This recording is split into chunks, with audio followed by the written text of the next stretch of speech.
আপনি কি জানেন এমন এক যোদ্ধার কথা যিনি বাংলার ইতিহাসের গতিপথ বদলে দিয়েছিলেন? চলুন আজ আমরা আবিষ্কার করি বখতিয়ার খিলজির সেই বিস্মৃত সমাধি, যা লুকিয়ে আছে দক্ষিণ দিনাজপুরের ছোট্ট পীরপাল গ্রামে। দোলনাতে যদি শোয়া রাখি ও বেশিক্ষণ থাকতোই না। মানে আপনি হয়তো ঘুম থেকে উঠে দেখলেন যে আমি চৌকিতে বা খাটে নিয়ে নেই নিচে পড়ে আছি নাকি, এরকম বিষয়। শুরু করি ইতিহাসের আরো একটি নতুন অধ্যায়, ইতিহাসের আরো একটি নতুন রহস্য উন্মোচন।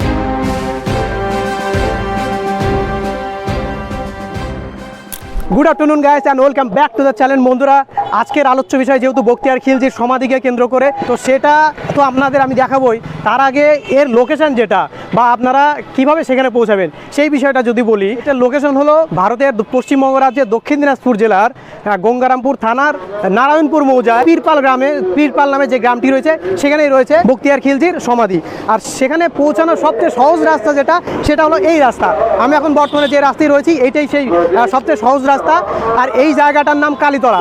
আর সব থেকে আরও সহজ যেটা, সেটা হলো রূপকথা সিনেমা হলের সামনে যে জায়গাটা, এই অংশটার নাম কালীতলা।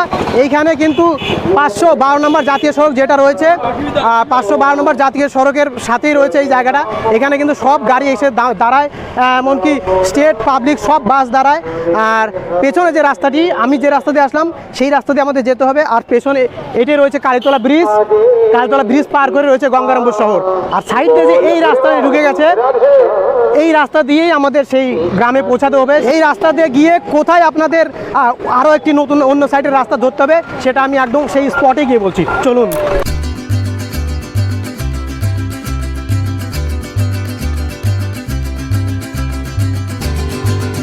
তো আমরা সেই রাস্তা ধরে আসলাম এবং আসার পর জ্বলন্ত অগ্নিসংঘ যে ক্লাবটি রয়েছে সেটা পার করে এইখানে যে টার্নিংটা রয়েছে, আমরা একদম এইখান দিয়ে এই যে চলে গেল আমার পেছনে এইভাবে রাস্তাটা।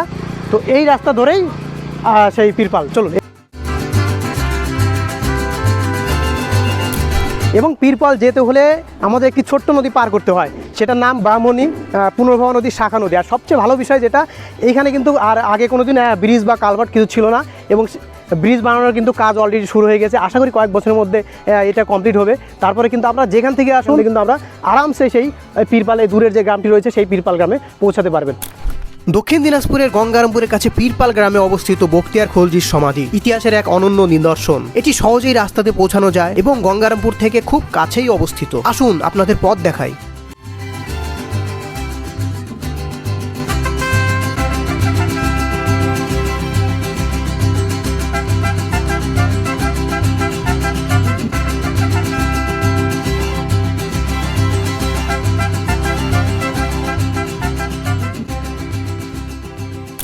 দক্ষিণ দিনাজপুরের এই সেই জায়গা পীরপাল, যেখানে ইখতিয়ার উদ্দিন মোহাম্মদ বিন বখতিয়ার খিলজি যুগের পর যুগ এইরকমভাবে তিনি শায়িত রয়েছেন। এই সমাধিতে চিরনিদ্রায় শায়িত আছেন বখতিয়ার খিলজি। একজন দরিদ্র সৈনিক থেকে বাংলার শক্তিশালী শাসক হওয়ার যে যাত্রা, সেটি ছিল রোমাঞ্চকর। 1150 সালে আফগানিস্তানের গরমশির এলাকায় তার জন্ম। তারপর ভাগ্য অনুসন্ধানে তিনি দেশ ছেড়ে বেরিয়ে পড়েন। অযোধ্যার শাসক হুসামউদ্দিন তাকে 2টি পরগনা দায়িত্ব দিলে সেখান থেকেই তার ক্ষমতার উত্থান শুরু হয়।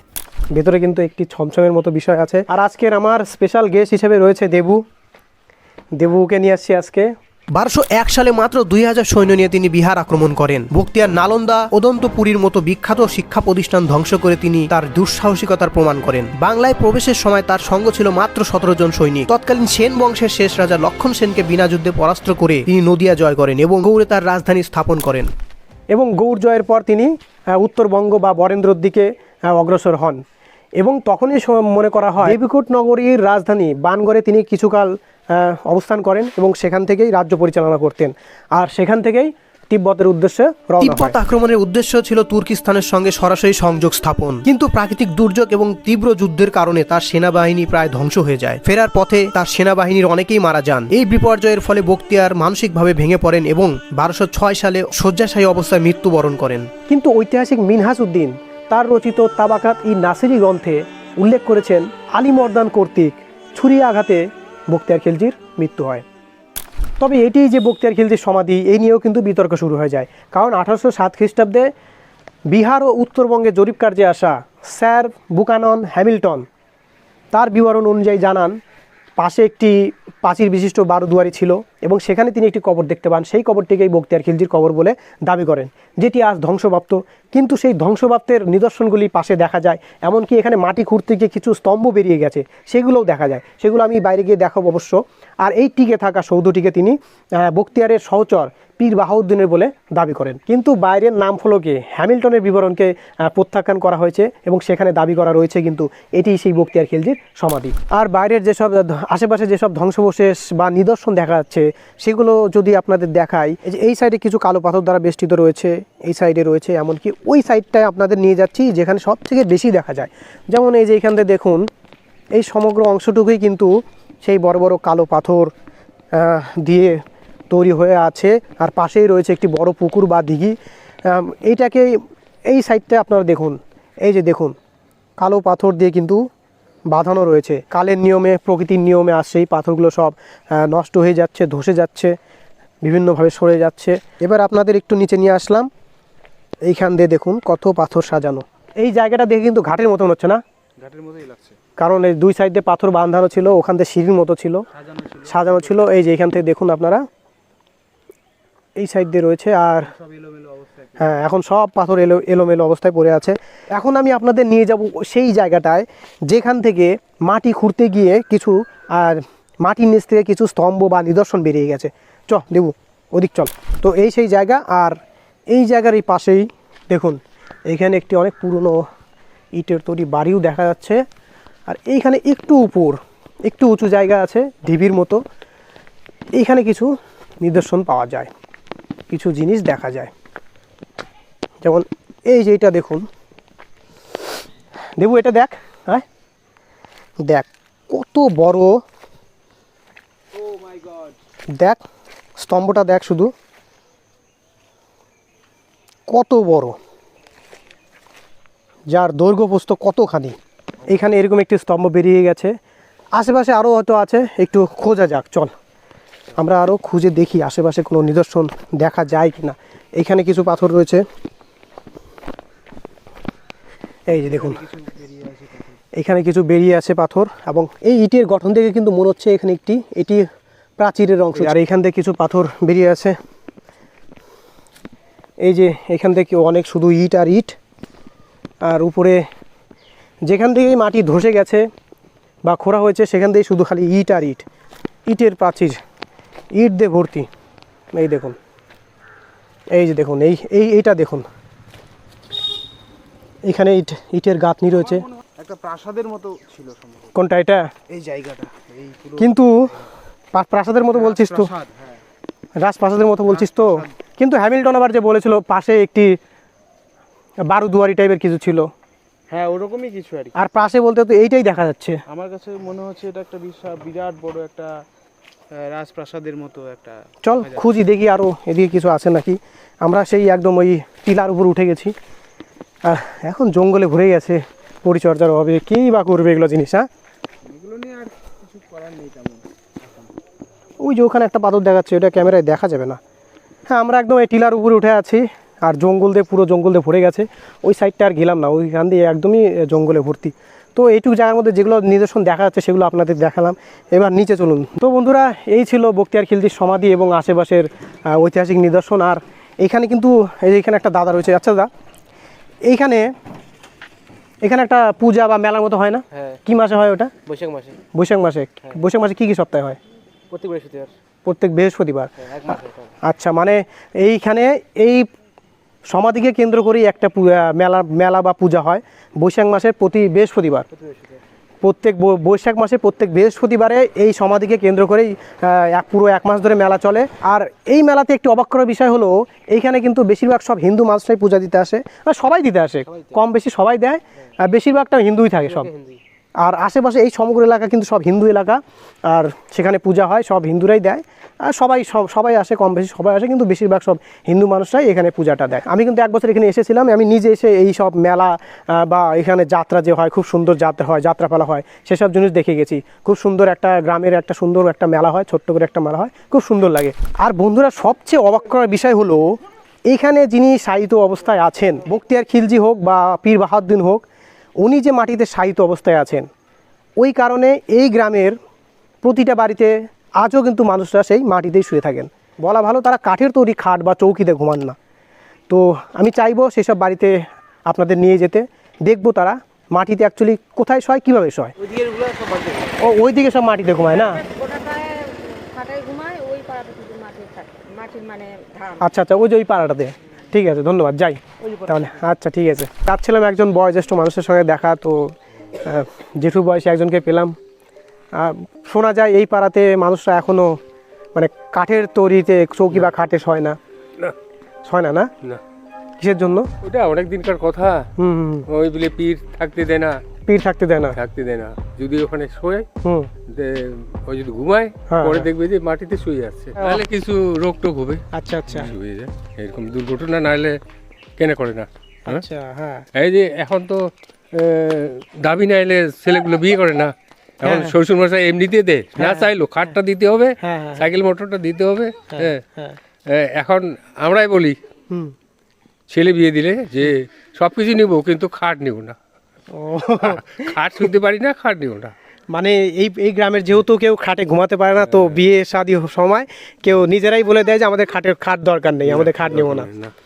এই গ্রামের সব বাড়িতেই মানে সবাই খাটে ঘুমায় না। দেবু আয়, এই যে একটা বাড়িতে আমরা আসছি, এই জেঠুর বাড়িতে আমরা ঢুকছি, দেখি এই বাড়িতে অ্যাকচুয়ালি যে মানুষরা কাঠের তৈরি কিছুতে ঘুমাতে পারে না, তারা কোথায় ঘুমায় সেটা একটু দেখার চেষ্টা করব আমরা। জেঠু কিন্তু আমাদের নিয়ে যাচ্ছে ওনার যে ঘর। ও লাইট নেই এই ঘরে, দেখি।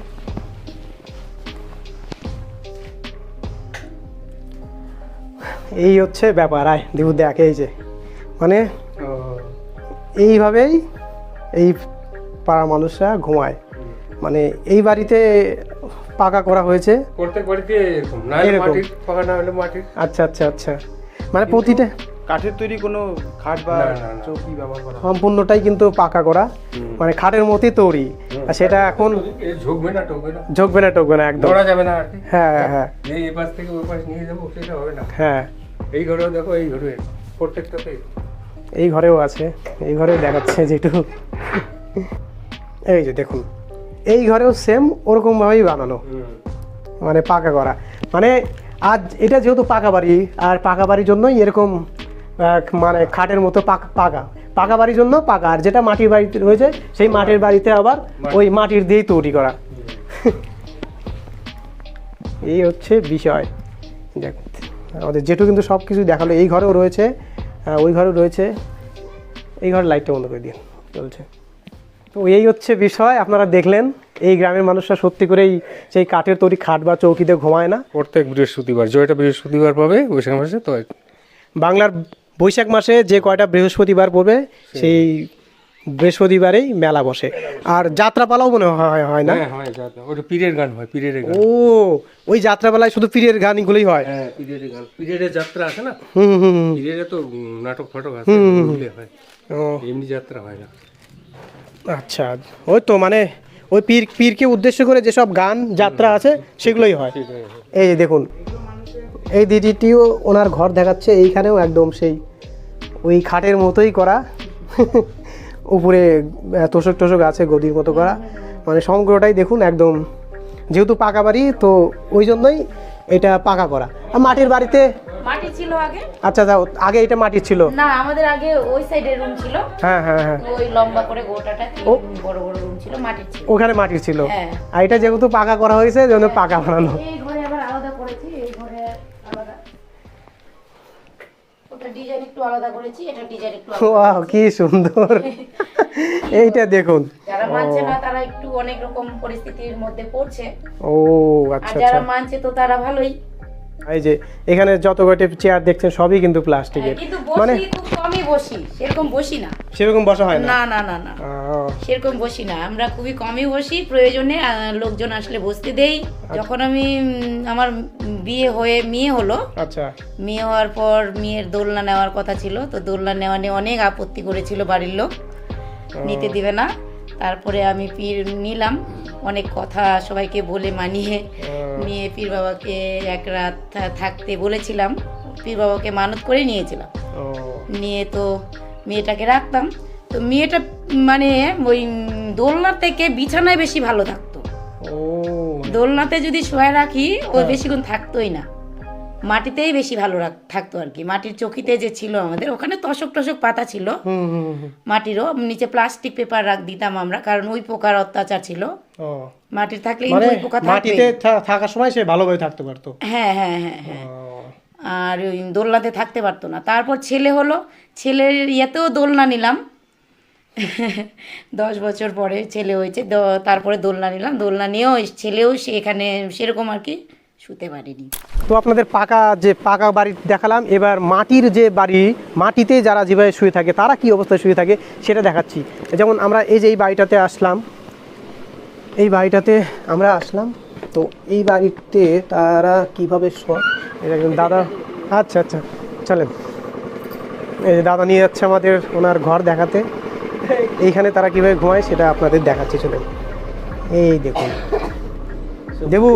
দেবু আয়, এই হলো ব্যাপার। এই যে দেখুন, এখানে কিন্তু সেই মাটির মতোই, মাটি দিয়েই বানানো খাটের মতো ধরন, আর এখানে এর উপরেই সব বিছানা চাদর তোষক পাড়া রয়েছে, এখানেই এনারা ঘুমায়। এই হচ্ছে বিষয়, কি অবাক করার বিষয়। চলুন চলো বাইরে, দাদা একটু বাইরে আসুন, একটু কথা বলি। এই দাদার সঙ্গে এখন একটু কথা বলবো। তো আপনাদের মাটির বাড়িটাও দেখালাম, মাটিতে কীভাবে ঘুমায় সেটাও দেখালাম। তো এই বাড়ির যিনি রয়েছেন ওই দাদাটির সঙ্গে একটু কথা বলবো। দাদা আপনার নাম? নির্মল দেব সিংহ। আর মাটিতে এরকমভাবে কত বছর ধরে আছেন? না, আমাদের লাইফ পর্যন্ত আছি এইভাবেই। আর যদি আপনারা যদি মাটিতে না ঘুমান তাহলে কি হয়? চোখের মধ্যে ঘুমাইলে আমাদের নামাই রাখে দেয়। নামায় রেখে দেয়? মানে আপনি হয়তো ঘুমতে উঠে দেখলেন যে আমি হ্যাঁ, চৌকিতে বা খাটে নিয়ে নেই, না। নিচে পড়ে আছি নাকি, হ্যাঁ, এরকম নিচে পড়ে বিষয়? আছে, হ্যাঁ হ্যাঁ। এরকম হয়েছে লাইফে? হ্যাঁ, যেগুলো আছে বাঁশের এমনি বানাইছিলাম ওগুলোর থেকে নিচে নামাই রাখে। কারণটা কি? ওই মাটিতে আছে, সবাইকে মাটিতেই রাখবে আগে। কাঠের তৈরিতে আমরা কিছুই ব্যবহার করা হয় না। না, আর যদি আত্মীয় স্বজন যদি আসে তাহলে ওরা এইভাবে শুবে। মানে ওরা জানে এই অবস্থায় হয়ে আসছে দীর্ঘ। আমাদের হচ্ছে ওই যে খাট বাট কিছুই দিবে না, আমাদের হচ্ছে যে বিয়ে যে খাট টাট পাবো, আচ্ছা আচ্ছা ওগুলো আচ্ছা পাওয়া আচ্ছা। যাবে না। মানে বিয়েতে খাট যে নেওয়ার একটা, হ্যাঁ হ্যাঁ, ও আপনারা মেয়েকে দিতে পারবেন, আর আপনারা উপর দিয়ে হয়তো বলেন যে আমাদের খাটের দরকার নেই। না, এই হচ্ছে বিষয়। ঠিক আছে দাদা, ধন্যবাদ। তো বন্ধুরা, এই ছিল আজকে সমগ্র ব্লগ। এখানে আপনারা কেমনভাবে পৌঁছাবেন সেই বিষয়ে আপনাদের বললাম। এখানকার যে অবাক করার যে বিষয়, যে মানুষরা এখনও মাটিতে ঘুমায়, সেগুলো আপনাদের দেখালাম। এই সমগ্র ব্লগটি আপনাদের কেমন লাগলো অবশ্যই কমেন্ট করে জানান। আমি কিন্তু সবাইকে রিপ্লাই দিই। আর চ্যানেলটি এখনও অনেকে সাবস্ক্রাইব করেননি, তারা অবশ্যই চ্যানেলটি সাবস্ক্রাইব করুন। আর দেবু কিছু বলবে? এই ব্লগটি আপনাদের কেমন লাগলো অবশ্যই জানাতে ভুলবেন না। আমি তো জিদান জার্নিতে এই প্রথম সামিল হলাম, খুব ভালো লাগলো, দারুণ একটা অভিজ্ঞতার সম্মুখীন হলাম। সবাই খুব ভালো থাকবেন, টাটা। টাটা।